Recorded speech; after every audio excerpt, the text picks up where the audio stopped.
And a very good morning to you. Welcome along to Off the Ball AM this morning. As ever, if you want to get involved in the conversation, you can tweet us here at Off the Ball AM. We're also at Off the Ball on Twitter or youtube.com/Off the Ball for all of your comments, and Facebook as well. Make sure you subscribe. Paul Rouse is with us this morning. Good morning to you. Morning, sir. You've cycled in on your way into work. Thanks very much. Double jobbing today. Yeah, great to be here. Thank you. So look, we're going to talk about the GAA in depth a little bit later on. We're also going to talk some rugby with Andy Dunne. But Tom Ryan, the new Director General, makes his first public pronouncements today.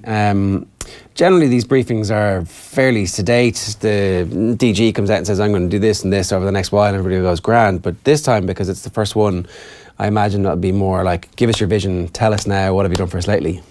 Yes, and it'll be very interesting to hear what Tom has to say. I think he's been dismissed wrongly in some quarters just because he was an accountant or just because he was the money man, as if he's just the money man. Tom has given a lifetime of service to the GAA. He's been involved in clubs. No one understands. He absolutely understands what's happening around the country in terms of finances, but he also understands the fractures within the association, things that need to be done. And it'll be very interesting to hear what he has to say, and you can only wish him luck. Yeah, I mean, it's not really a bad thing to understand how finance works when you're running an organisation with the scale that the GAA has, like, because ultimately you do need to be able to make sure that everything is being run properly, that like some clubs aren't being allowed to speculate on land, that some county boards aren't being allowed to get themselves massively in debt, like has happened over the last 2 decades. Yeah, like the idea that the GAA should be just a sporting organisation and that it doesn't need strong flows of cash into its coffers is, of course, a nonsense. Everybody knows that. But it's the balance is the issue here within the GAA. To what extent can it marry the high-end kind of part of the GAA that fits into the modern sporting world, that kind of almost elite sports entertainment thing that at the kind of All-Ireland series stage, how does it marry that with the demands of footballers? And I think the GAA does really well at underage level, particularly up to under 14, under 16, and then it does really poorly when it comes to the great bulk of its players. Yeah, and like actually we'll come to that because it's in the papers a little bit later on. They're trying, but you wonder if a new Director General needs the power of the President. I'm never quite sure about the tension in the relationship between the President and the Director General. Like, obviously I understand there's an executive and then there's the elected representatives, but like how does that balance of power manifest itself on a day-to-day basis, and is that dependent entirely on the President of the day? If that was just the balance of power, it may be something that you could work out between two individuals in the normal ebb and flow of human relations. But of course there are so many other power bases within the GAA that need to be negotiated. For example, the relationship between Croke Park and provincial councils, the relationship between Croke Park and county boards, the relationship between the Director General, the President, and the people who run the money side of things, as in the commercial director of the association. Yeah. So where does the balance of power lie? And I think that's something, it'd be very interesting to see the structure of how the system in Croke Park works, from the Director General, who reports to who. Like a proper org chart. It would be really interesting to see that. I mean, I don't know if the dotted line is a thing in everyday life, but like I presume there's kind of some level of parity between the Director General and the President, but ultimately the President has control over certain aspects of. Is that like what it's supposed to be? It's not clear.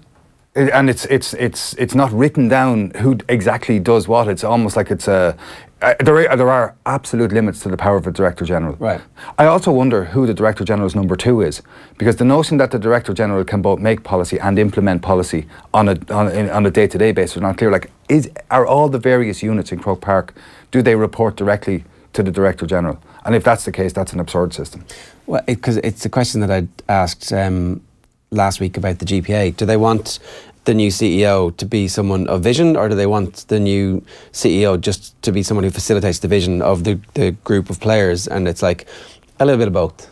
And it's difficult to find those types of people, because the people with vision tend to want to go ahead and do it, and the ones who are the let's get everybody together tend to be facilitators of somebody else's vision.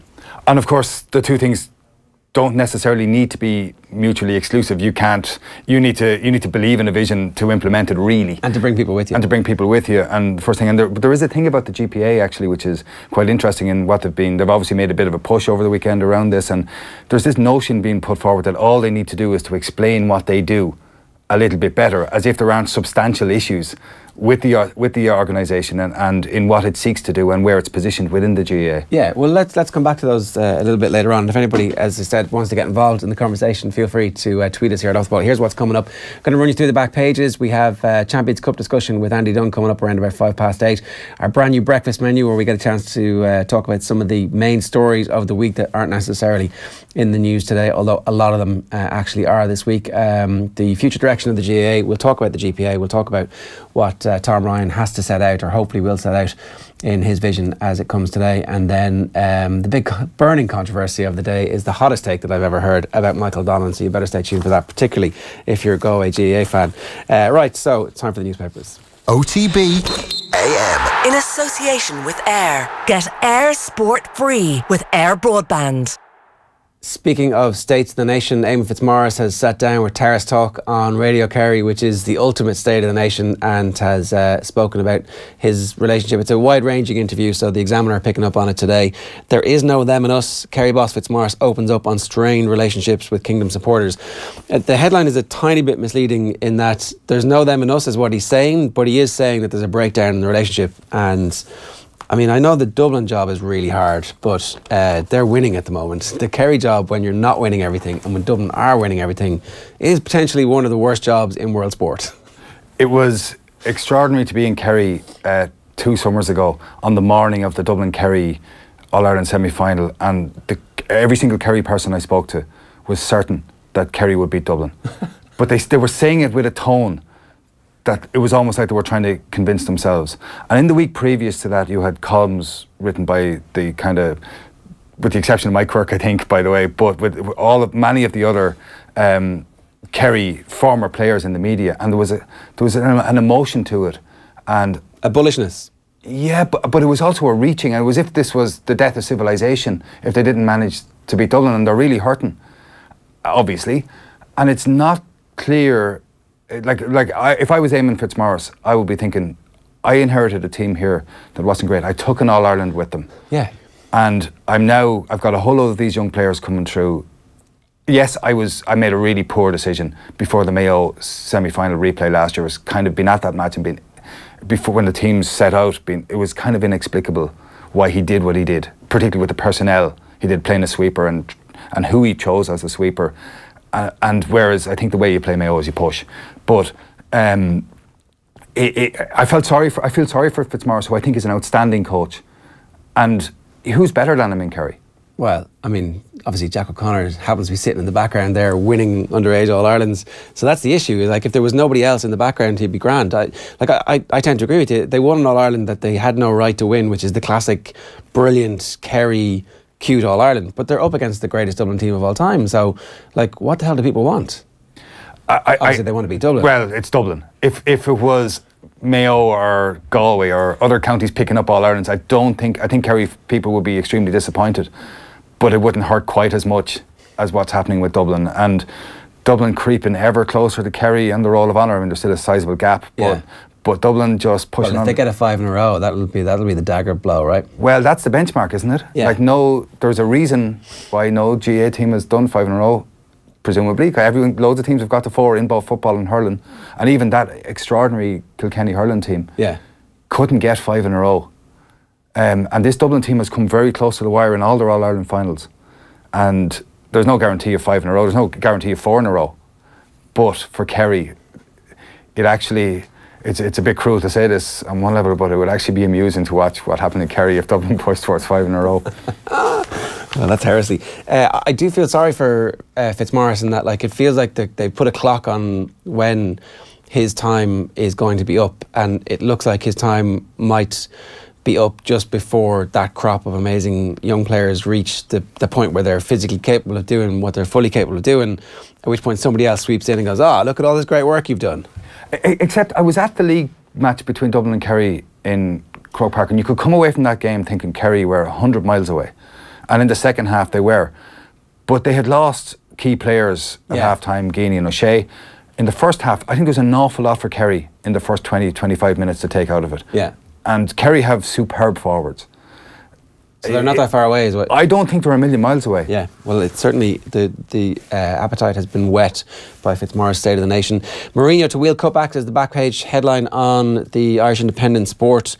And then Clermont distanced themselves from Paddy Jackson. This was really, really quick yesterday from the French top 14 side Clermont Auvergne, who, after Exeter Chiefs had distanced themselves from Paddy Jackson, Clermont were straight out and said there's no contact between Paddy Jackson and the club and no desire on our part to engage his services.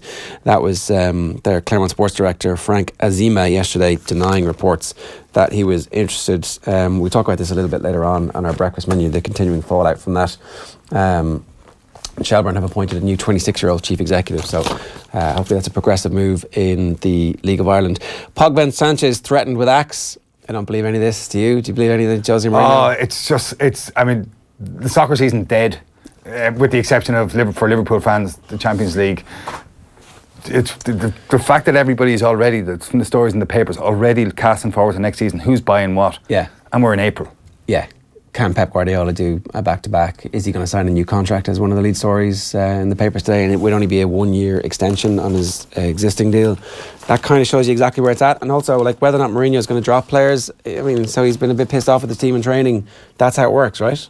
Yeah, it feels like grasping, and Mourinho's position is interesting though, and the Mourinho Pogba thing is it's just going to be a soap opera for the next couple of months. Is he going to be sold? Will he not be sold? What will he play him?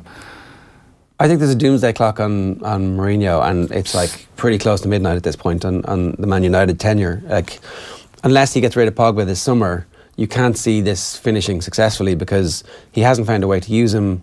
He doesn't seem to want to use him. It's like, I have this very expensive piece of kit and I don't really want it. What I don't understand is, he bought Pogba. Did he, or did the club? Like, we had Andy Mitten on talking about how the Pogba deal was done, and Adidas and Pogba and Adidas and Man United is this kind of perfect Venn diagram, and the Man United executives look and they see his social media following and they go, oh yeah, great, and they check the demographics of it and they go, oh perfect, that's exactly where we need to sell more shirts to hit some certain side. Like, I accept that, but I would be astonished if a manager such as José Mourinho was willing to put his reputation on the line to spend. Ultimately, it stops with him. He'll be the man who signed. Exactly. That's definitely how it's going to be explained. I'd be surprised if he didn't really want him. If he come down and said, no, I don't rate him. He dribbles the ball through the middle all the time, or he does this. He's not my type of player. He doesn't fit in my systems. Did he think he was going to be able to change him? I don't know. I mean, I'd say probably Mourinho has the ego to go, yeah, of course I can use Paul Pogba. He's good, but taking him off with half an hour left to go at home against the worst team in the league and then losing that game, that's like, he's losing that battle. Do you think he's sorry he bought Sanchez? No, because they can sell Sanchez for a lot of money in the summer and suddenly he'll have that extra money to use. Like, you know, so Sanchez is worth 50 million because that's the price of a player like Sanchez. So if they sell Pogba and Sanchez in the summer, he'll have an extra 150 million to sign players. That's how I would be thinking about it if I was him. And also Man City wanted him, so it's like, no, you can't have him. I don't know. I don't think you can use him either. Certainly you can't have Lukaku and Sanchez, it seems, at the moment, in the same team. So, and you come down to that question: are you better off without Rashford in the team and Martial in the team? Have United improved? Definitely not. It's hard to say how. And they would have an identity if they had Martial and even like Memphis has turned into a decent player in France. So okay, so back to the Irish Times. Leinster's plucky number 7 gets shirty over open side roll. This is an interesting piece from Johnny Waterson. Leavy's menace and the margins he plays appear to skirt self-harm. It seems sometimes as if his belligerent, eye-catching tempo moves through the game like a standing invitation for hurt. In Leavy's playbook, there is no surrender to uncertainty or second-guessing. Both notions are unwanted imposters in the back row. So, Johnny Waterson very impressed with Dan Leavy so far this year. And then GAA not convinced that separating club and county seasons would work. We'll come back to this a little bit later on with Paul, because it's some interesting comments from Fergal McGill in the middle of that about how he doesn't think the proposal to split the county and club seasons will actually work. Ulster pair will not play Test again. This is the Ulster CEO who's talking about Stuart Olding and Paddy Jackson. Shane Logan has done an interview on BBC and says that his own job is not in any way at risk, despite the fact that he has presided over Ulster going from one of the best teams in Europe to being completely meaningless, to having no coach next season, no out half, and most of their players next year will not be from Ulster. There's going to be, I think, more Ireland internationals from Leinster playing for Ulster than there are Ulster players playing for Ulster, so it's a complete shambles. Yes, and Ulster, they seemed for a couple of years there to be on the way to making a really serious team. And the fallout from this trial, it seems to me to be corroding everything that it touches.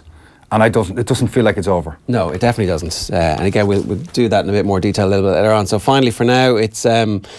I saw somebody describe it as the good touch for big man derby last night. Peter Crouch and Andy Carroll, and the Classico, good touch for big man Classico, living up to all its expectations. Andy Carroll with a late equaliser for West Ham against Stoke last night. Super sub helps Hammers put nail into Stoke bid for survival. So that's my newspapers. What have you got for us? Very much the same in the tabloids. The first one is the Star, and it's José to wield the axe.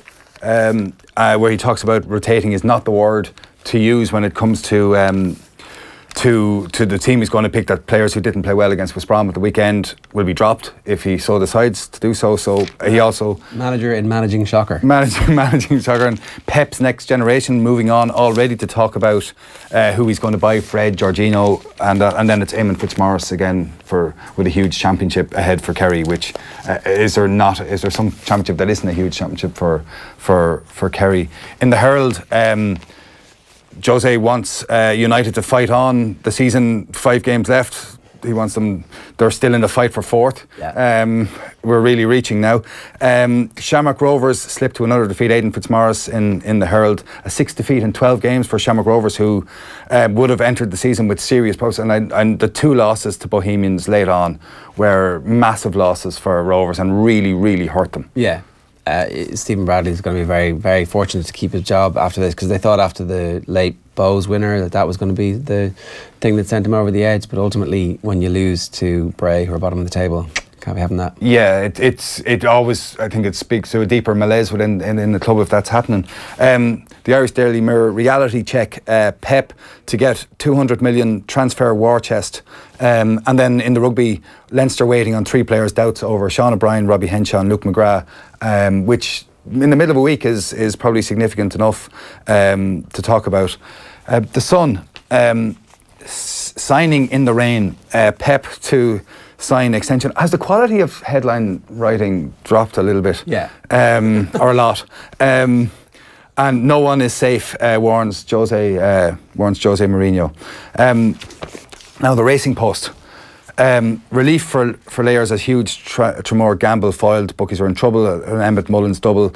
And it's again ruthless, or rely on ruthless Spurs versus Brighton tonight. Now there is one word that I think can never be applied to Spurs, and it's ruthless. Is there a more overrated team, more in English soccer over the last number of years? Are they not like a nice young team coming through? Okay, first things first.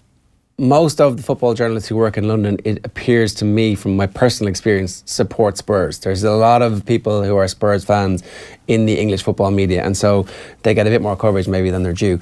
But it does seem in Kane and Dele Alli and Christian Eriksen, they have like a group of young players coming through who are really good to watch and play well in big games. You're not having it. But they're always coming through and being ready to play well in big games, and those 3 players aren't enough. They have a whole load of mediocre players. They're talked up time after time, and they disappoint time after time. On that note, let's move on. We'll talk about that a bit more later on. Now, so Easton Asiwa is one of those players whose position might be in doubt ahead of the European Cup semi-final this weekend. Brian O'Driscoll was in studio last night and had some interesting thoughts about Leinster's options in the backline. Is it Asiwa that automatically slips into that position because Ringrose and Henshaw are going to be in midfield, which is where Easton Asiwa has been playing? Yeah, but Easton Asiwa has been better at 12 than he has been on the wing for the last couple of years, I think. In the semi-final, he doesn't start at 12 if Ringrose and Henshaw are ready to go. No, he doesn't. And on the basis of his quarter-final performance, which could have been a man of the match performance, you know, you can't drop your captain. You have to find a place for him. But I don't think wing is his best position anymore. I think he's starting to show his age. I think he's starting to show a little bit of vulnerability out in the wide spaces. I think that's why 12 suits him better. But that's your only option, bit more congestion. Well, the other option is not playing him, but is that really an option? That's not a reality. So he has to start on the wing. So he's going to start. Yeah, he is going to, because defensively he. I think the firepower of the back three of Scarlets would not. Isn't it? I don't think there's a David Strettle type stepper in there.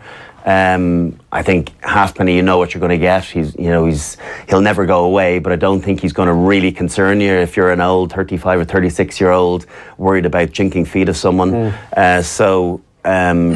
And if, you know, depending on where Patchell plays, does he play at 10 or at full back as well? Steph Evans would fancy a crack off him though, wouldn't he? Steph Evans would, but you know, maybe it's tactical, get him over onto that left wing. Does Steph Evans play on the left wing? Yeah, you just have to be smart about it. But I definitely thought it was the first time I'd ever seen a vulnerability to him in the semi-final last year. And I've always lauded Issa as one of the best players I ever played with, one of the most intelligent players, one of the ones that very rarely becomes unstuck.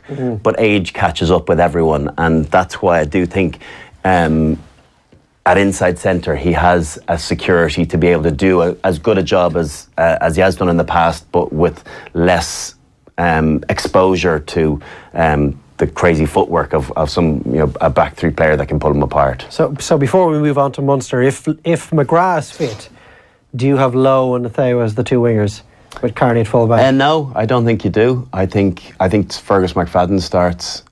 Right, that was interesting. Andy Dunne, how are you? I'm good, yeah. Do you agree with all that? No. I think Brian is a little bit premature about the ageing legs of Natheo. I think he's there or thereabouts. He's certainly the ageing athlete, but he got a clear line break at one stage that's up the left hand side of the near West Stand touchline against Saracens, where he left a few people in his trail. He put on the. He went from his typical kind of third gear up into about fifth and left a few guys in his wake. Got a ball clear. I can't remember who actually finished the try. It might have been McFadden, but it was a clear kind of signal of intent that he still has a bit of gas, because the rest of his game is fairly flawless. So where do you pick him? Let's assume Robbie Henshaw is fit, because they're talking about him being fit and going straight back in the team. I probably, in terms of all-round contribution, again, is where I probably disagree with Brian. I think in terms of his all-round game, he's probably not as combative as McFadden. McFadden is hugely physical, but I just think in terms of what he can create, and in general, he's so good in terms of decision making. He rarely makes a wrong call. I would probably, if McGrath's fit, I would start Lowe and Natheo on the wings. Okay, and Carney at full back, and then I thought Carney was outstanding. The last day. It's as good a game I've seen him play for Leinster in years. Yeah, so there's not really that much room for debate. If McGrath isn't fit, I mean, there's people disagreeing left, right and centre, so I don't know if there is room for debate or not, but I think Henshaw has to start. If Henshaw's fit, they love him, he's going to start. Yeah. And Gary Ringrose has to start. Yeah. So that's nailed down. We know the 10. Yeah. It probably hinges on McGrath's fitness, the whole thing, because if McGrath's not fit, they're suddenly into, you know, can they pick three guys from the overseas, you know, between, which they can't, obviously, so they're two from three. But I would think that's probably crucial to the overall performance of Leinster as well, and the result possibly. I think McGrath is central to how they play. He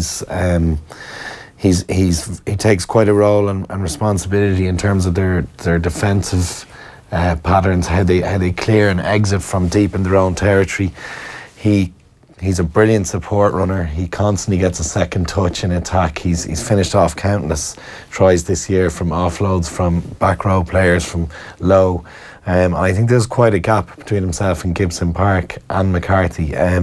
Gibson Park's last biggest game for Leinster was, I think, that the game when Larmour arrived with that wonder try. Munster? Yeah, or the Munster other game. one? Yeah. The one Larmour ran ran from deep, and that, he was very underwhelming. It's probably a bit harsh to keep harping back to it, but it's probably the last big game he's played for Leinster, and he flattered to deceive. He didn't have a good game at all, and to me his box kicking was very wayward in that game, as was his passing, and they're pretty crucial parts of your game going into a European semi. The bringing Henshaw back after 2 months and putting them straight back in without having played a match, why would you do that if you've Isa Nasewa? That's a good one. I think it's a tough one for the management and for Nasewa in particular. But I think what Henshaw's brought to that Leinster team is a slightly different dimension in the centre. He's very aggressive as a carrier, but he can also distribute, and it's one of the things Leinster or Ireland have not used Henshaw regularly in that capacity. Schmidt has tended to use them as a very physical kind of like Bastereau or one of these French ball carriers to just smash it up the middle. Leinster use them in both ways, which is priceless in attack. To have someone who can halt the opposition defence, they have to sit and wait to see is he going to carry, but as soon as they do, he can swing passes off both hands at a distance. And Nasewa was probably more of a distributor and more of a subtle player in the centre than Henshaw. But I think in a European semi-final, I can understand the logic in throwing him straight back in. I don't think he'll be past fit unless he's done a multitude of physical tests, and I don't think there would be a question mark over his actual shoulder. But I think it's what he brings in terms of two different dimensions of play. And in terms of fitness, it's okay, he's grand to go straight back into a game like this? Well, I think he would have been put through a fairly rigorous kind of procedural fitness testing regime in the last few weeks. I think I was surprised initially to see within 8 weeks from the Italian game, but I don't know the full details. Did he get a full dislocation? Was it partial? He had a small surgery. If he had a shoulder reconstruction, he wouldn't be on the field. That's for sure. So you say small surgery. They're putting pins into it's like the shoulders are very complicated. There's this tiny joint. There's this tiny. The labrum sticks the bone to the socket, and if that in any way isn't working properly, there's this grinding, which ultimately leads you're going to have arthritis in your shoulder. Yeah, and it's like injection, stabilize it, pin it, and then. But it is commonplace. A bit Lisa Simpson, you can't lift your arms over the. No, I think. Well, what they do in a shoulder stabilisation, I've had one, for example. So if I was up against the wall, my right shoulder goes to there, my left shoulder only goes to about here, like the angle I can't. But it doesn't bother me in day-to-day life. It's non-arthritic. It's functional. Okay. Yeah. So it depends. I mean, they might reduce his range of motion in his shoulder as he gets older, but it's fine. It's fine. Okay, I would say. Right. Yeah. Yeah. He's a tough young guy. He'll be fine. But not having played, to go back into the level of game that you're about to go back into, it feels like a lot of an ask, and it does feel, if Luke McGrath's been injured and he's coming back, are Leinster, are they a bit vulnerable on the weekend? Well, I don't think they'll be vulnerable by starting either Henshaw or Nasewa at 12. I think they'll be vulnerable if McGrath doesn't start. I think that's their key vulnerability going into the weekend. I would almost, without being flippant, I would almost gloss over who starts there at 12, because I think Henshaw can hit the ground running going back in. I would say he won't be, I don't think he'd be rusty going in at the start. What he might not have is endurance, and he might need to come off the field. I suspect after 40 to 60 minutes he could be really struggling, but I don't think at the start he will. I think their key vulnerability lies around McGrath's fitness. There's this relationship between Scarlets and Leinster. Is there a bit of an edge, like an edge that goes beyond the normal?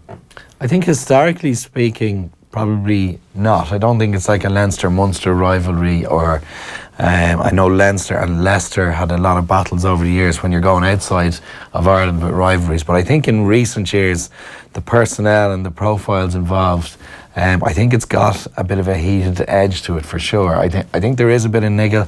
I saw James Lowe, his brilliant interview that he gave, but he said that there's an extra bit of niggle and intensity in training, even though it's a European semis. But he did kind of veer towards the fact that it's because it's actually Scarlets. So I'm not sure where it's coming from, but it could be. Yeah, I suppose that's what it was. Yeah, no, I don't know. Is there some underlying issue in the background, or the fact that they've just beat them last year in? Is it as simple as that though, or are there personalities involved in it?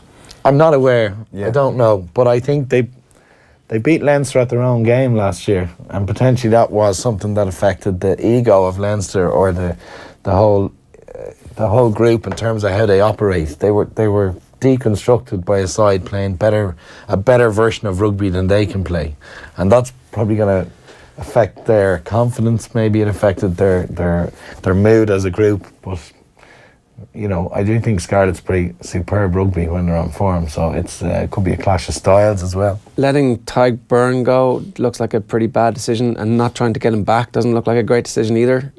He's obviously coming back next year to play at Munster, but he's been the standout player in European rugby this year. His stats are off the charts in terms of, like, he's got more turnovers than I think anybody else by a massive factor in European competition this season. So maybe some of it comes from that. It's like, you know, this team, that's that guy who, you know, we didn't even keep around, and then suddenly he's crushing them last year, and again brilliant against them this year. So I don't know where that comes from, but certainly being beaten. Well, I think Byrne, you know, if I was Byrne and I was let go by the academy of a squad, and then I was shooting the lights out as one of the best players in Europe, I couldn't think of a better game to come back to the Aviva and rub people's noses in it. I'm not sure if he's like that. I don't know him as a person, but as a player, he's got a lot of mettle. He's extremely tough, but he's a brilliant ball player, and he seems to characterise the new type of second row, back row player that is evolving out of Ireland. I mean, and with all due respect, if you talk about the likes of Paul O'Connell, he wasn't a baller. He was an incredible warrior and a battler, and he would carry, and his work rate was through the roof. But he didn't do what James Ryan can do on the field in terms of running lines, in terms of offloading out of the tackle. And then you see the likes of this guy, Tadhg Byrne, doing very, very similar style rugby to James Ryan. It seems that role and position on the field is evolving into one where all of a sudden they're not just a guard horse, they're a guy who's actually contributing to the all-round attack, much in the same way Furlong is on the field. Not great for Irish rugby that we weren't able to scout Tadhg Byrne properly. Like that. So Leinster decide, okay, we're well stocked in the back row. Maybe you just see him in the back row, even though, you know, obviously he isn't. And Scott Fardy's kind of exactly the same player, except 10 years older and not Irish. But Ulster, Munster and Connacht had to wait for him to go away and excel before going, actually, yeah, we can, come over here for a year and we'll see how you get on.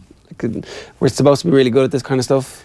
Well, I think across the board, if you look at the broader picture of this, we are good at it, and I think we were well stocked in the back row. And I think every once in a while, I mean, compared to 20 years ago or 30 years ago, the amount of quality that slipped through the net was an embarrassment for the country and for management and for talent scouts.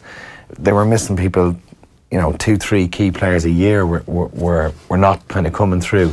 I think at the moment, I would say he's a bit of an anomaly. He managed to slip through the net somehow. I wonder, was it a clash of, you know, a coach's views or a personality thing where somebody just did not rate the guy incorrectly and all of a sudden he was off the radar? Because it is that fickle an environment. I mean, a new coach or a change. That's the gap though, isn't it? Because if that is just a personality clash, then that wouldn't have been the case if he'd gone to Munster at that point, or to Galway or to Belfast, although. Yeah.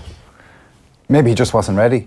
Different people develop at different times, and did he develop physically? Yeah, I don't had injuries for a couple of years where he didn't play much. And I suppose if it's narrow margins, it could be the answer. I mean, it could be the fact he wasn't consistent. Ultimately, you're a piece of meat and you're a resource, and management look on you when you're injured as, you know, you're lame. So if a guy has a poor injury profile, very often he might be considered to have ability, but they might say, look, And we're better travels- off just letting this go. But I mean, That information would have travelled the Irish culture, so they would have been like, oh yeah, we would maybe like him, but actually he's injury prone, so let's not sign him. Yeah. Whereas Scarlets pick him up, he's delivering pizzas, I think was the Yeah. phrase, and Yeah. hasn't missed a game since. yeah, it's physically incredibly impressive. Very resilient stuff for his position. You know, Is he going to make the Irish team? I would say definitely. I would say he, based on current form, it's a brilliantly timed move coming back to Ireland next season, and I would be shocked if he's not going to Japan. But does he get into the first team? Oh, And if okay. he does, who does he push out? Dev, Possibly, yeah. I mean, it depends. I could see probably if you pushed me on the three best athletes, overall rugby player and ability, it would be Ryan himself and Ian Henderson, with Devon Toner being the more traditional second row who could be an option to, you know, run a line out well for you. But he's also a player who's getting older as well. 18 months is a long time away. Yeah. I could see him breaking in there. His all-round ability, his ball carrying, his work rate, his tackle count, his contribution at the breakdown, it's pretty immense. So should he stay injury free, I could see him breaking in. Yeah. Scarlets are massive underdogs for this game, which seems ridiculous to me, considering it's far closer to like a penalty going one way or the other. It's a European semi-final. These games traditionally are not one team hammering the opposition.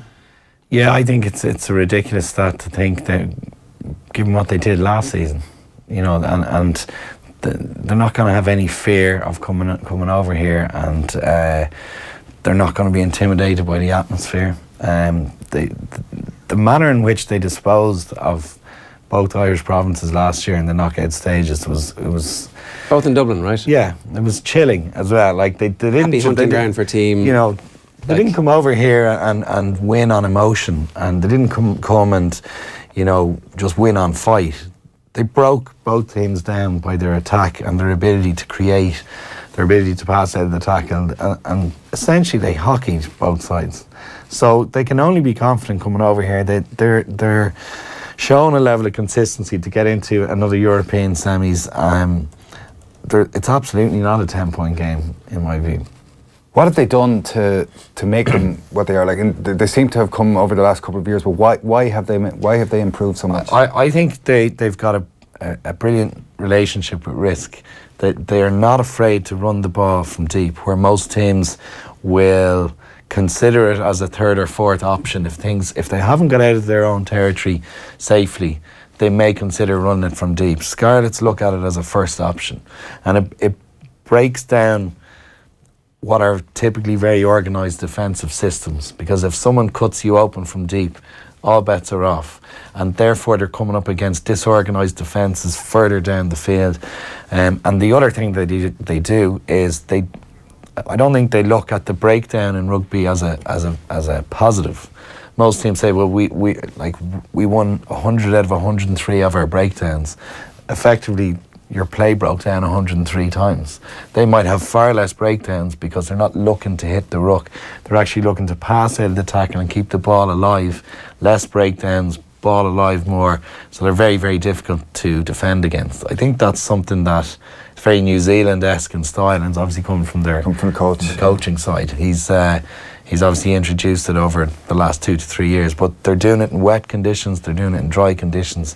They're brilliant to watch, but Sounds a bit like Pat Lam's Connacht, except with a higher calibre of player even than Connacht would have had. yeah, I think there is similarities. Lamb's Connacht used a very clear attacking system where guys were not allowed cross over the midline of the field. So, but importantly, most guys filled the entire width of the field at all times. So you have a 70-metre wide pitch. You rarely see a team have guys at either extremity and gaps filled in all the way. So that was a real key part of Lamb's style with Connacht. I don't think it's exactly the same in Scarlets. They are just, I mean, without being too smart about it. There's an element of Harlem Globetrotters about how they play. They take such risk. They constantly try and keep the ball alive. But there's a great responsibility in trying to play that way also, because you're very vulnerable, and if you don't hold on to the ball, within one turnover you can concede. So what do Leinster do to stop that? I think one of the key aspects of it is they probably have to tackle around the ball, tackle high, and it's something that came into Irish rugby probably around the time Sexton started breaking into the Irish team, because he was so physical. He could tackle guys in the back line high and hold them up, and then a back rower comes in and then effectively tries to hold up the attacker again. So you have two people trying to kind of stop a guy getting to the floor and stopping his capacity to get the ball away in the tackle. I think it's one of the key aspects of how they'll try and disarm Scarlets is high tackling as in body tackling. Maxime Pivito says, I would try Kearney, Nasiwa, Ringrose, Henshaw and Lowe, which is Nasiwa and Lowe on the wings, Sexton and McGrath, the bench with McFadden, Carberry and Gibson Parks. Hashtag OTBAM. You can't put Gibson Parks on the bench if McGrath's fit. Yeah, so Fardy can't get into the... Yeah, unless they are prepared to go without Fardy. Which they're not really, are they? I don't, probably not at the moment. I thought he was excellent as well against Sarries. Yeah, okay, so the second one is Rob, Issa, Ringrose, Henshaw, Lowe, Sexton, Luke, Jordan in for Lowe if Luke is not fit, with Gibson Park coming in. Does Jordan Larmour get straight back into the team for a game of this magnitude? Probably not. I think it's a slightly different situation to Henshaw coming back from injury. He's much younger. Yeah, Is it still his breakout season? It's like, yeah. I don't doubt he could have an impact if he was thrown in there, but I think in terms of just having a bit of gravitas for what is a pretty big occasion, the likes of Nasiwa and Henshaw have earned their stripes. They're proven, over a longer period of time.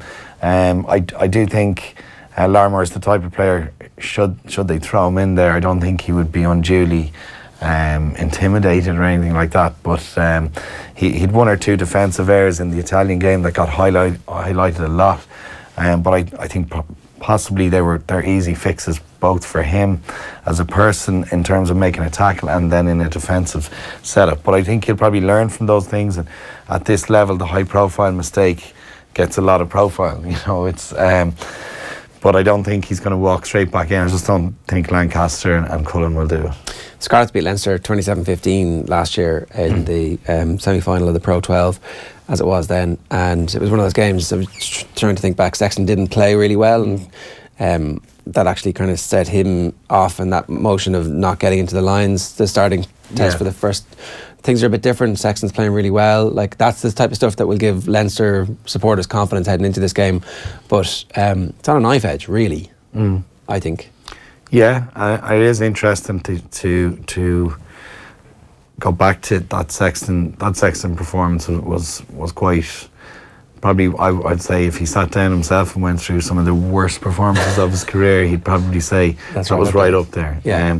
And it goes to show how we take his excellence for granted at times, and how his steering and his guiding of that Leinster side also has a kind of an intangible effect on the group. And in terms of when he doesn't fire on all cylinders, they can look a bit listless at times. So I think for most Leinster fans and for Irish rugby, they're hoping Johnny turns up. He generally does. Andy, good stuff. Thanks very much for joining us. Enjoy the game. Now, so here's Kev and Dave from last night talking about the difference in atmosphere between watching Liverpool and Manchester United last weekend. Well, you were at Anfield Saturday. You've already talked about the build-up. You're 2 or 3 hours before kick-off. The place is buzzing. People want to go and watch Liverpool. Yeah. We're at Old Trafford yesterday. Empty seats before half-time. A lot of empty seats 7-8 minutes before the end when they're a goal down. And this fabled club, for its comebacks in injury time and Fergie time and all that kind of stuff, you could hear the players call for the ball almost at times. You could hear individual catcalls from the stands. Just another day where the atmosphere at Old Trafford is abysmal. Well, I got a total contrast over the weekend, as you say. Saturday, 3 hours. I arrived very early at Anfield, 3 or 4 hours before the game, and the place is buzzing. That took over. Yes, there was the Hillsborough memorial as well, Hillsborough, marking the Hillsborough disaster, of course, as well. That, of course, did get the emotion stirred a bit. But the atmosphere through the game was electric, and Liverpool's probably aided that. Contrast that with Manchester United. Us two get into the game, dour feeling, through the game, dourness. And then, of course, if you're looking at it overall, as you say, the real negative atmosphere throughout the game, it was eerie. It was silent. It wasn't a great watch even watching the game, but also the crowd, that was very, very noticeable. You contrast the two sides, two great clubs, very, very different sort of outlook, I think, within both clubs at the moment, both pre-match and post-match, and you've seen a much better product on the pitch as well. Yeah, for sure. That's Kev last night talking about the difference in atmosphere between Old Trafford and Anfield at the moment. Now, let's have a look at Tuesday's breakfast menu. This is we're going to talk about these 4 stories for about 2 minutes each. We'll finish with the tiered GAA Championship structures, talk about potential golden era in Irish horse racing and how it came about, the Belfast trial fallout. But we're going to start with is Manchester City's money dirtier than Manchester United's? This was inspired yesterday by a morally superior Manchester United fan who was like, well, you know, it's okay for City with all that oil money, but actually it's not really that different. There it is. It's success, in inverted commas, bought and paid for by an Arab benefactor's money. Nothing for any club to be proud of. Liverpool, Spurs, Arsenal and United all earn the money they spend, whereas the likes of City, PSG and Chelsea needed sugar daddies to buy trophies. If there is anything more revealing about how Manchester United fans are struggling to cope with the fall of Manchester United, it's when you're left grasping for that kind of argument to deflect from a season which once again has fallen away. Another manager who's looks like it's not quite going to work out at this stage. You couldn't have any confidence that Mourinho's going to win it. The money stuff, I thought Man United fans hated the Glazers, and they thought that the Glazers had loaded their club with debt. And where did Glazers get their money from? If you want to go down that road, yeah, hedge funds. Basically, it was financial instruments that allowed them to raise massive amounts of money and forced them to corporatise every single second of the matchday experience at Old Trafford, including price hikes at various stages during their era. The whole thing about Man United and the magic of the Ferguson era was that the team went out and tried, and whenever there was an opportunity to attack, they attacked. Like, I mean, there were definitely times when they would grind out results, but like there was a sense that they were all part of an overarching narrative. The current team, it's like, what is the identity of the group? What is the identity of the style of play? How do you pin yourself to watching that team? And I think that's why the atmosphere is eerie at Old Trafford, as opposed to at Anfield, where the atmosphere is like, every time we get the ball, one of our fast guys is going to get it, and we're going to go straight at the opposition, and they're going to pass to each other really cleverly, and we're probably going to score a goal. I think it comes down to stuff happens. Like, if you want a game where stuff happens, and with Man United and the way they're going now, it's pedestrian, it's predictable, it's slow. And whereas with Liverpool, and this pains me to say this, but with Liverpool, they just go with aggression, they go with style, and there is a bit of a nostalgia thing here, though. There's this image that all Ferguson's teams for 20 whatever number of years were all fluid, all attacking, never sat back, never played defensive.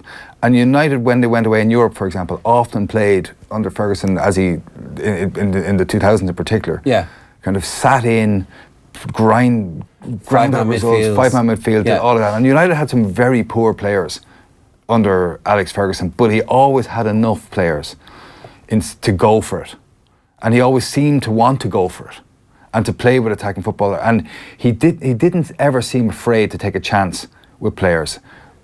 I think as well he had credit in the bank from the team of the late 90s.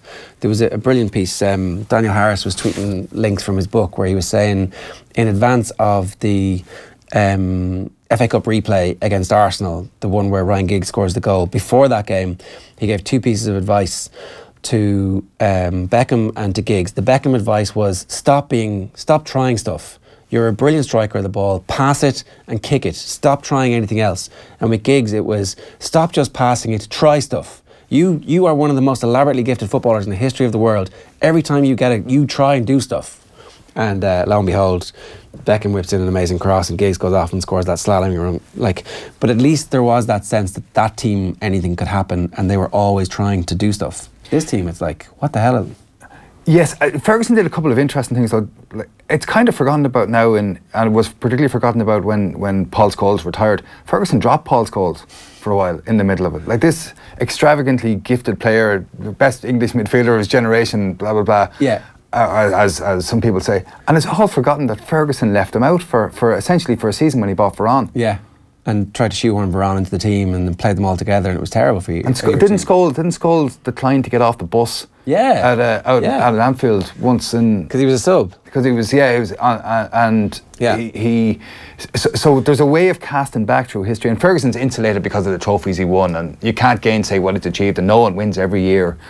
And they recovered as well. I think that the relationship with Scholes did recover with Ferguson, whereas if that was to happen with Mourinho, I can't imagine that relationship would recover as well. Like, I definitely think Ferguson was a bully, and there were loads of like scratchy 1-0 wins against Southampton where the goal comes from a dodgy penalty decision that are completely airbrushed from history because Ryan Giggs does that goal and everybody remembers that. But it's funny with managers though, isn't it? There's an alchemy involved in looking at a manager in a place, and they either look right and sometimes they don't. The Ferguson Man United fit, and I don't look at Man United as some sort of dream machine, or I don't have a nostalgic kind of view of that, but the fit doesn't look right for the image that the club portrays itself. No, it doesn't feel right, and it didn't. You saw looking at David Moyes. David Moyes looked haunted within a couple of months of straight away. He just kind of thought this isn't going to work, and it's not clear who you would, if you shipped out Jose Mourinho, who would you actually put in there? Well, like, they should have gone for somebody like Jurgen Klopp. They should have gone for somebody like Guardiola, where you could have had like, oh, we're at the bleeding edge of world football. When David Moyes was approached by Ferguson, he says the blood drained from my face, and it never came back. He calls him Sir Alex. Like, come on, you know? Like, yeah, all right. Our second talking point this morning, if we could stick it back up, is the Belfast trial fallout. So this is this morning, late yesterday, Claremont de Verne, very quick off the mark to say that they weren't in the Paddy Jackson sweepstakes and that they had no interest in bringing him to their club. It did strike me yesterday that if you were a club in World Rugby, why would you be rushing off the mark to sign either of these two players now, given what's just happened? If you were a club, and purely looking at this from the business perspective for a moment, there's no rush to sign these players. You wait until August when they have no bargaining power and you've established that nobody else really wants to bring the toxic element to their brand, and you sign them on the cheap. That's how world sports business works. Except it seems to me that rugby rosters seem to fill earlier in the season, that it's not like the summer transfer market in soccer seems to be. I'm not saying people don't move at that stage. Yeah. Broadly speaking, but I think your point stands. I think there's a huge risk for a club to sign either of these players at the moment, and it's not obvious what the reward is for signing beyond getting two outstanding players, but everything that comes around it and everything that this trial touches is now toxic. It doesn't feel like it's over. It's everything it seeps into. It has damaged so many people, and it doesn't feel like it's gone away yet. It also feels like everybody along the way has been really badly advised, maybe with the exception of the IRFU, who I think have handled this about as well as it's possible to do under the circumstances. And like, we've been very critical of the IRFU for a bunch of the decisions that they've made over the last couple of years, but by acting the way they have, in the manner they have, it seems like they've understood the desire of most people in the rugby fraternity and beyond to say we don't want to be associated with this. But certainly the players, you think back to the statements outside the courthouse. Stuart Oling found his solicitor found some semblance of empathy for the complainant in the case. Paddy Jackson, it was 9 days later before he apologised for his actions, and immediately suggesting that all these clubs are really interested in these players. And then the clubs start coming out and going, no. Whoever's doing that on the behalf of the players, just calm down and disappear. Go off for a while. Like, go away for a while. I agree with you on the IRFU, except I think there is an outstanding question that remains to be asked there, and it's around Rory Best.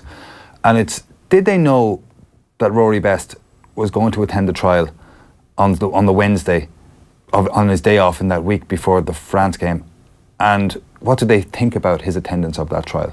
I think there are two basic questions that the IRFU still must answer. I'll actually really be interested in Joe Schmidt's answer to those questions as well. I think there's Joe Schmidt is a man who doesn't shy from saying stuff even at difficult times. For example, this is a totally different thing to the rape trial, obviously, but when there was that incident between Paul O'Connell and Dave Carney, he had no problem speaking out about Paul O'Connell, despite the fact that Joe Schmidt was just about to take the Ireland job, and that created difficulties here. So he's a man who has been willing in the past to make public statements. It'd be really interesting to know, did he know that Rory Best was going to go to the trial, and what did he think of it? Yeah. And what does he think of it? Even if they didn't know, right, there's still the question of, should the Ireland rugby captain appear even in a private capacity? Because it's not a private capacity. We know, like, when I think it might have been Brendan Fanning talking at the weekend, is that, like, you're always on. You're always on as part of your job now. You're always on. So,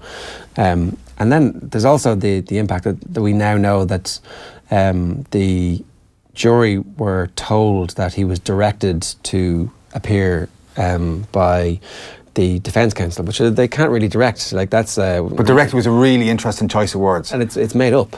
Like, it's a made up thing, you know. And the way it was explained, it would be very interesting to know exactly what happened here. And it is the question for Rory Best: why exactly were you there? And I was thinking about this. It's a very difficult thing on one level. If it was somebody in a dressing room for a team that I would have played for, or if for someone, would you go in a private capacity to lend support to that person? But it actually doesn't apply to an individual. It's a different thing if you're an international rugby player and you're a captain of an international rugby team.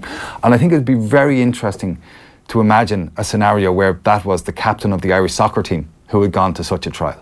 What would the outcry have been against that person? I think Rory Best, by the way, was entirely taken aback by the reaction. The way he declined questions on the Friday for the captain's run, the way he spoke on the Saturday. And interestingly, there seems to have been a suggestion from Brendan Kelly, Paddy Jackson's lawyer, that there was a reluctance amongst certain people who said they were going to give character references at the beginning to give them afterwards.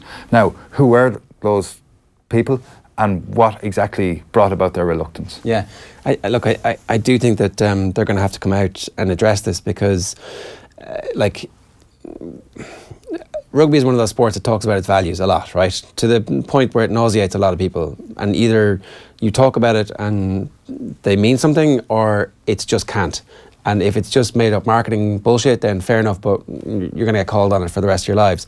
But if your values mean something, then being the captain is supposed to mean that you are the public representative at all times while you are that Ireland rugby captain, England rugby captain, whatever, while you are that captain. And this is kind of an honorarium then down through the years. Like, you know, you're part of a long line of these people who are supposed to represent the best of that rugby culture. So you therefore, when you show up, represent that rugby culture, and you can't divorce yourself from that if you want to continue in the role, unless you want to not continue in the role, and that's fair enough. Like, that's also fair enough. I think that's it, and it is this question around the very fact of attendance of himself and Ian Henderson and Craig Gilroy, all on the same day, in the week where that complainant spoke about going up against the culture of Ulster rugby. Now, it's very interesting when you think about it.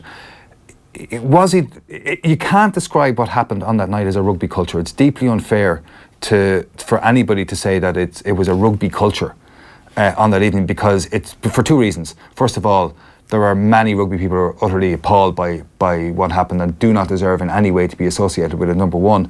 And number two, to describe it as a rugby culture is to imagine or to contend that it couldn't happen in another sport, which is, of course, a nonsense. It's happened all around the world in other sports, and it's happened in Ireland as well. It's just that...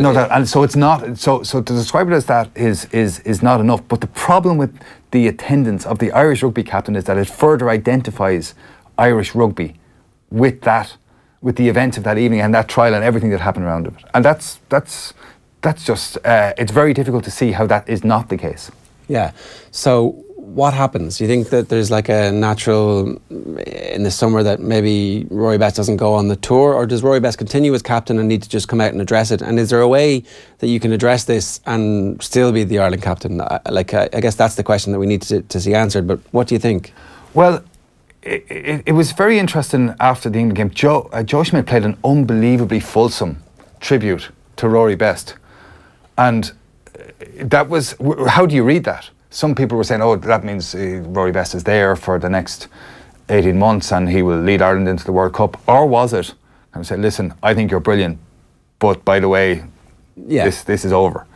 And I think it's a moot point.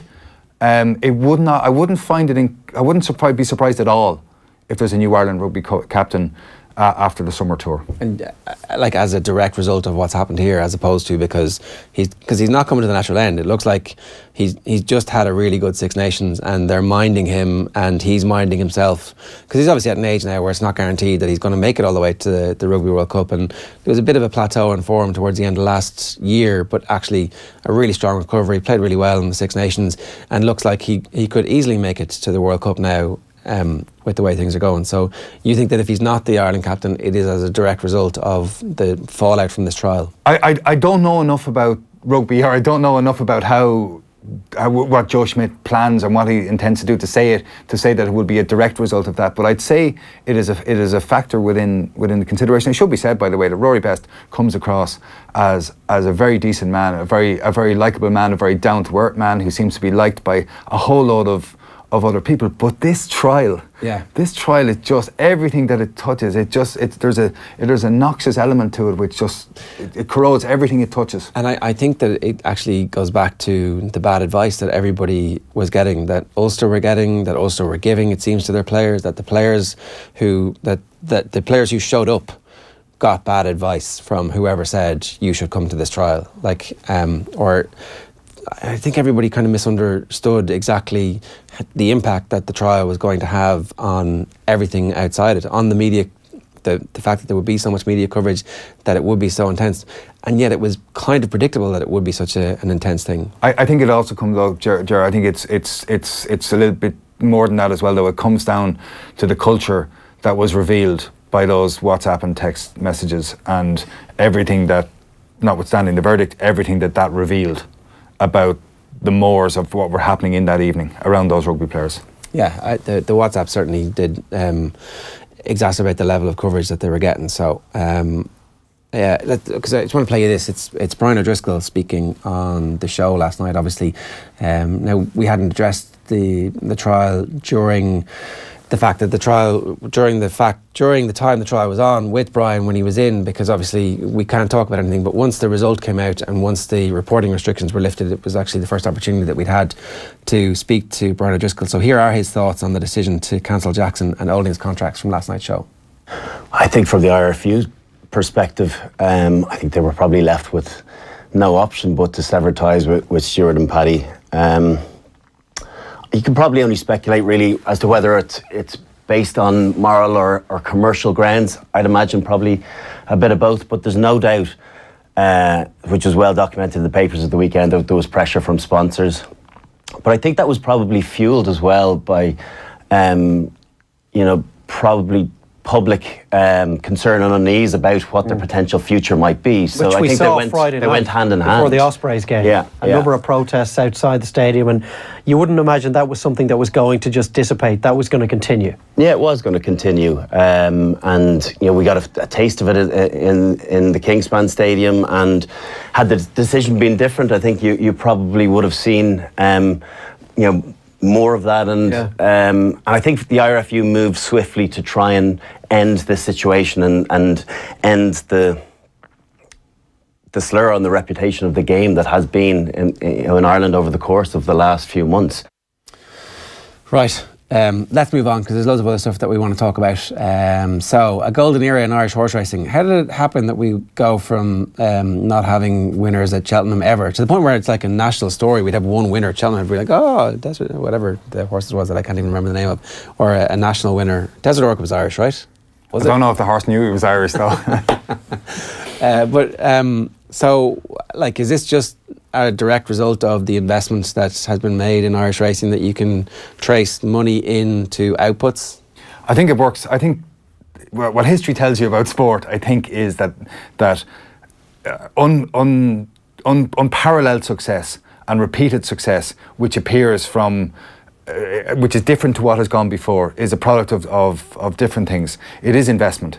The relationship between money and sport and input of money in sport is crucial, number one. Number two, there are a couple of key individuals who make decisions and drive standards which change a landscape. That's almost always the case in sport. And number three, things are usually cyclical. So what happens now and what is driven now for a while will last for a while. And the question is, when that cycle turns, how far will it drop? And usually it doesn't drop quite as far as the point where it has come from. So it is a golden age and we should really enjoy it. Yeah, and I think the success of otherwise, I mean, it's Cheltenham and Aintree. It's really fascinating that a sport which is based on animals and should be which is individuals, either jockeys or trainers, should somehow be kind of elevated to an Ireland v England match. Yeah. Which is it's very interesting that should happen. It was a genius of marketing that whoever kind of started to foster that, because ultimately horse people should all be horse people together. It's like, should not be really separated by the construct that is nationalism. And of course then there is the whole siring process and the keeping of books and all of that around the place. So it's not, I mean, the nationality of the horse is it's a contested space. Yeah. Okay, so the last point that we were going to talk about here, which I've forgotten, is the tiered GAA championship structures. Okay, so the Groundhog Day of all. In a kind of off the cuff comment, the new GAA president comes in and goes, we should have a tiered GAA championship. And I mean, he's right. It's just whether or not we can actually do it.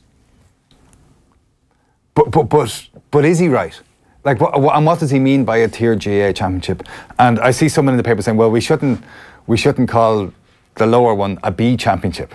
Well, the players might work it out that it's the B championship. The supporters of the counties might work it out that it's a B championship. And is the glory of the championship not that everybody can win it? Now, and if you talk to people from Carroll, or from my own country, from Offaly, they don't want to compete in a B championship.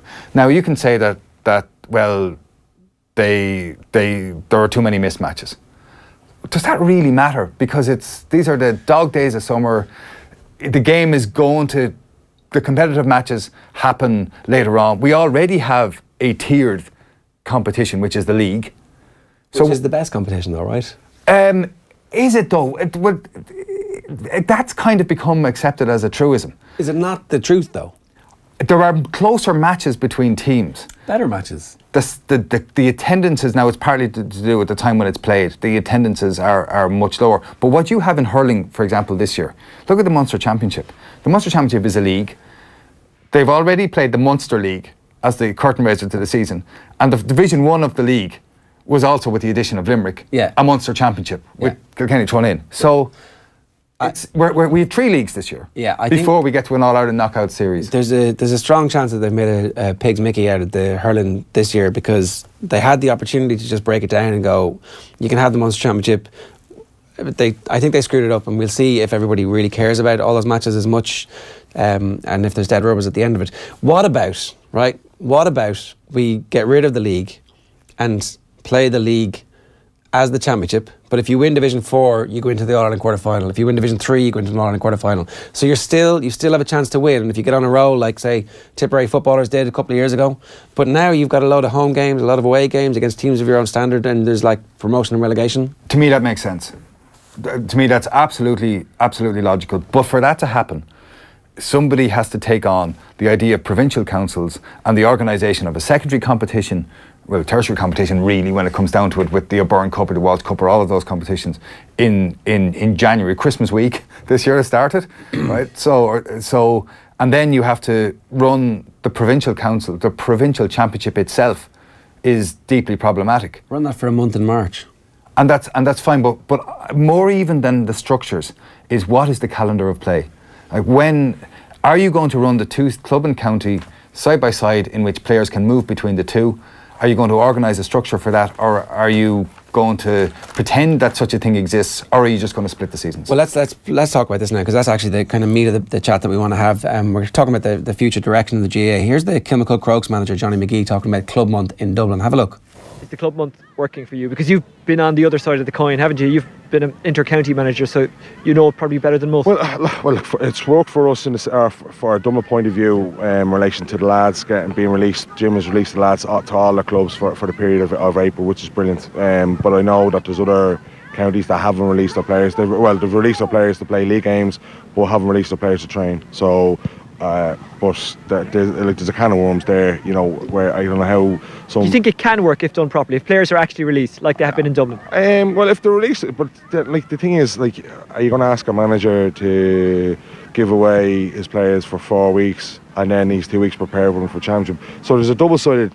There's two sides to for everybody, you know. So for me, I think you need two separate seasons where you define the season. You know, play your county season, then play your club season. Do you know what I mean? That's maybe the only way you can go about it.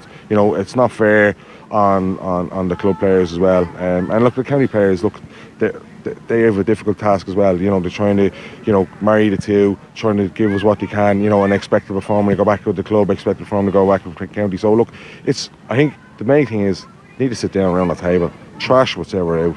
You know, I don't think that has really happened yet. You know, I think that's the main thing, is that they need to get talking. You know, because it's definitely going to affect the so-called, you know, weaker counties, or the, you know, clubs that mightn't have the population to deal with one of their better players going playing county. You know, a lot of clubs need their best players playing, and if you've got a club that might have one or two county players, but you've only a small pick to pick from, you know, it is very difficult. You know.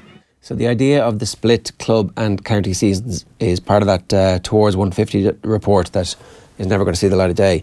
Fergal McGill is talking about it today in the Irish Times, saying that he doesn't think that it's practical. What we're doing at the moment is a roundabout way of addressing the problem, trying to have separate periods of the year which are club only and county only. And they say they've gone to 24 club weekends this year, up from 16 last year. Some progress? What does a club weekend mean? The idea that it's a club weekend because there's no county match played on that weekend doesn't necessarily make it a club weekend, as we've seen. We have a supposed club month. Johnny McGee, it was a really interesting interview with Johnny, and what Johnny said was right about the Dublin footballers being released, but the Dublin hurlers are training. Like, there are county teams all over the country who have trained through April. Like, if the benchmark Fergal mentioned, practical, it's not practical to split the season. Well, if practicality is the benchmark for how you make your decisions, how would you even envisage that April was going to be kept as a club month? And I think there was a genuine and general misconception about what was meant by a club month. It was almost positioned as if this would be a month where the players would leave their counties and cross the great river and play with their clubs and just train with their clubs, and the counties would just shut down entirely for April. Which was never going to happen, really. No, but it was the thing. But it was passed, and it was agreed to, despite the fact that the Club Players Association looked for compellability on this, just look for this to be a rule, one which couldn't be broken, as of course GAA people don't break rules. So, but this was something that was denied, and it was said, no, we won't make it something that's compulsory. We'll make it something that's something that will just happen. And in that moment, it was absolutely clear that this was it. But what is the redesign of the championship for? The redesign of the championship, it's been grafted on and presented as being to provide more time for clubs, but what it's really about is to provide more competitive hurling and football matches during the summer. Yeah. Now, that's not necessarily a bad thing if you could marry that to, if you could actually properly shorten the seasons. If the season was short but intense in the summertime for the senior inter-county teams, and they all played games against each other that were meaningful, we'd all get behind that if it did provide for some good weather during the year in which the club players could play meaningful competitive championship matches.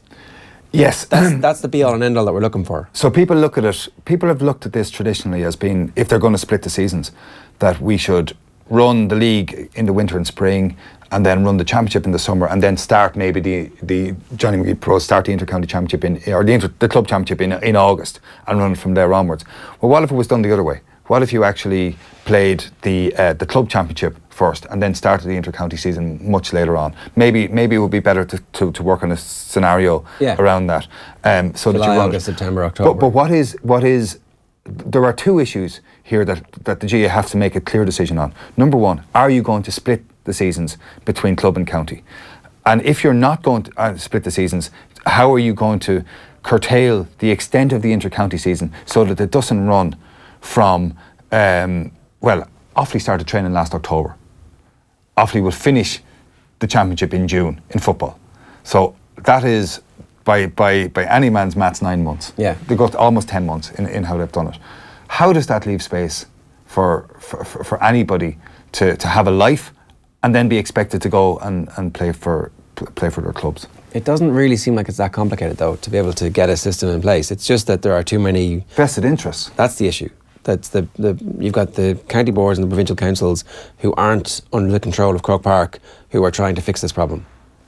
Yes, and this is one thing where I don't understand the logic of this. I don't understand the logic of Croke Park not going county by county and pushing counties to operate their own fixture programme properly. Like, every county wants to be successful on the inter-county stage, so decisions are being made in county boards around the success of the inter-county team, primarily. And the club player is always and ever an afterthought. Yeah, which is completely the wrong way around, because unless you get your club system working, you'll never be successful at inter-county level unless you're one of the superpowers who will traditionally always be, because tradition, money and the quality of players coming through. 130 years of GAA championship history has shown that two things make a county successful.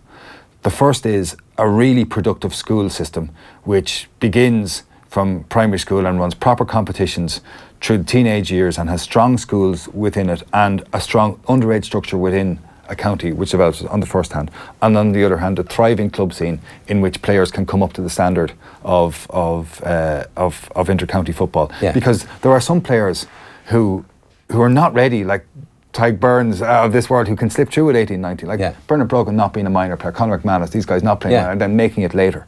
There has to be an allowance for that. And there are players, there's this illusion that there is a massive divide between club and county. It is bananas. In terms of the quality? In terms of the quality. There are at the very high end, there are players and counties who are streets ahead of everybody.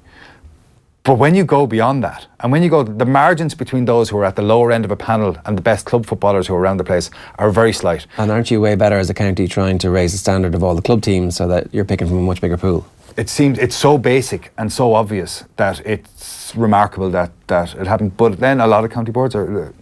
Tom Ryan is talking today for the very first time as the Director General publicly. He gets an opportunity to kind of... It's an annual briefing that they do, but today is obviously much more important than any of the other ones that we've seen recently, because it's a new man in the role at a very interesting moment for the GAA. So if you were to kind of hope for 2 or 3 things to come out of today, or even a tone or an atmosphere, what's the thing that you want the most as somebody who loves the GAA, for the leader of the Politburo of the GAA to come out today and say? I think he's in I think it's a difficult position, and in a way what he says today is, it matters in a way in how he says it, but it doesn't really matter. It's what he does in the next couple of months, and I think he has to be judged. He has to be given time for a start to roll out what he wants. I mean, it's a difficult thing to sit in a room in front of a load of journalists and try and set out a vision. I'm sure he's looking forward to it and is probably nervous about it. Yeah. And it's a great opportunity for him to make a few statements around the importance of the club and the importance of getting a balance within a calendar and treating people on county teams with respect, because I don't think county players are treated with respect at all because of the way the season is run. The demands that are placed on county players to perform for their clubs as well as perform for the county, it's broken the way it is, the way things are, and he should be bullish about the strength of the GAA as well. It's incredible network of clubs, so much going for, brilliant games, huge public interest in it, and a superb sport for all underage structure, which is it's unparalleled in the country. So they're the strengths, but the weaknesses are an adult calendar of play, which is which is laughable and it's nonsensical and it's failing and it's no. Look at the population changes in the country over the last 50 years and the shift of people to the east and the growth of Dublin. But the number of teams fielded in Leinster has fallen over the last 50 years. And why is that? It has to be partly at least related to calendar of play. As in you want to play sport, you're going to go and play soccer because you know you're going to get 20 games a year. They're going to be on Saturday at 3 o'clock and there'll be a referee every time you show up. And you know that you won't wait 4 months of training for a meaningful match. Yeah. So again, it doesn't seem like it's that difficult to fix. No, it seems also like there's a general consensus that this needs to be fixed. And what it really requires is somebody to go, okay, these people are going to work out what the vision is and I'm going to implement it and I'm going to tell them that this is my element of it, but I'm not going to force them to. That's what the role is. Yes, except the limitations on his power are it's not clear what those limitations are, by the way. And I think he has a chance. I think you have a chance when you go into a place first. What are you going to drive through? And you have a certain amount of capital that you can spend when you've just got a job. Yeah. And you can kick a few tables and get things done. Now I have no idea if that's Tom Ryan's way. It doesn't need to be his way physically, but metaphorically, yeah. He has a chance to do some things. And I'm sure that in going for this job, he had to do presentations around what his vision for the GAA was or is, and what he will do to improve things. So he's got a bank of stuff to fall back on. He's got a bank of stuff. It's interesting that we have a new Director General, we have a new President, and we're going to have a new CEO of the GPA. What do you want that role to be, and what is the role for the GPA within the GAA? It's very interesting. The GPA was born out of frustration with the way inter-county players were treated by county boards. And the way inter-county players were treated by county boards for too long was a disgrace. Very many inter-county players were really poorly treated. However, what is the function of the GPA? Is it what is its position within the association, and how has it managed to corral so much power and money into its organisation and its the diversity of its approach? Now we can argue all we want about the merit of the schemes that they put in place around education and around I suppose helping people starting businesses, getting them training, mental health stuff, anti-gambling stuff, all of that, all of which is absolutely laudatory. And schemes which are also, for example, operations for former players who have played a kind of an operations fund. But what I find extraordinary is, why do inter-county players deserve that as against ordinary club players? Is the health of club players not as important? Is what they contribute to the association not as important? And it can be said that, okay, inter-county players have to do so much more. Well, do inter-county players do more than, will say, the secretary or chairman of a meaningfully sized GAA club? I don't think so.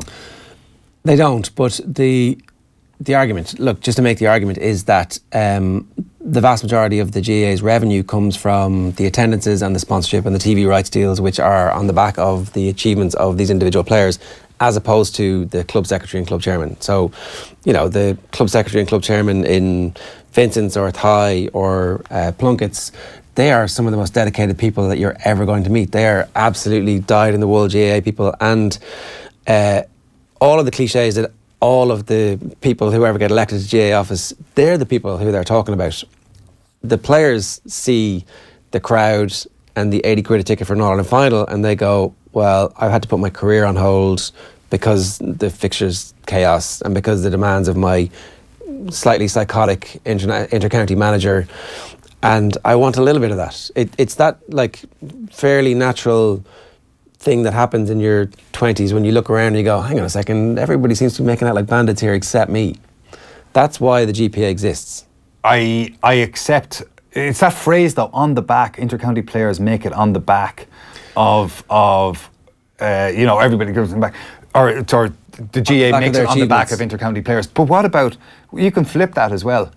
No inter-county player would ever make it without the volunteers. Without that network of volunteers. It's true. Who've trained them, who have put all this thing into it, who line the pitches, who do all of these things. And by the way, there are inter-county players, and I'm fortunate enough to know quite a few of them, both in my home club in Offaly and in UCD, where you run into them.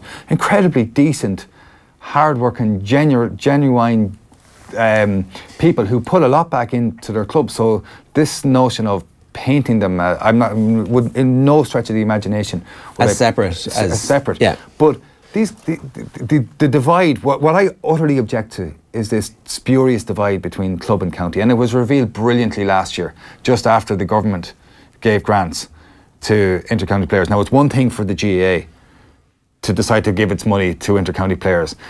That the government should make a donation to inter-county players, should pay them. From the taxpayer. From the taxpayer. I've never understood the logic of that. It's nonsensical. Now last year it came out and the grants were paid, but in that week that after the grants were announced and was paid, inter-county players who were playing hurling for Kildare declined to play for Kildare. These were Limerick and Kilkenny fellas who were up there, had been brought in for the year, went home and played for their clubs in club championship. Yeah. Instead of playing for their county.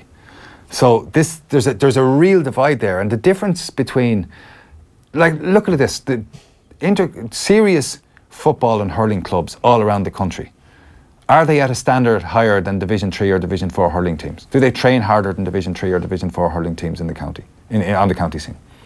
I mean, certainly they're at a higher standard, but not they're training harder. They're probably training smarter, and they definitely. I suspect they're training harder as well in very many cases, and their season is longer, and they're at it the whole time. So I reject the divide in the way it's being constructed, and I think anybody who's involved, at those games, they know it. Yeah. All right, we've scratched the surface on that one, and there'll be an appointment made to that position fairly soon, so we'll get to talk about it in a bit more detail as well. Tonight from 7, Tony Bellew is going to talk about his upcoming fight with David Hay.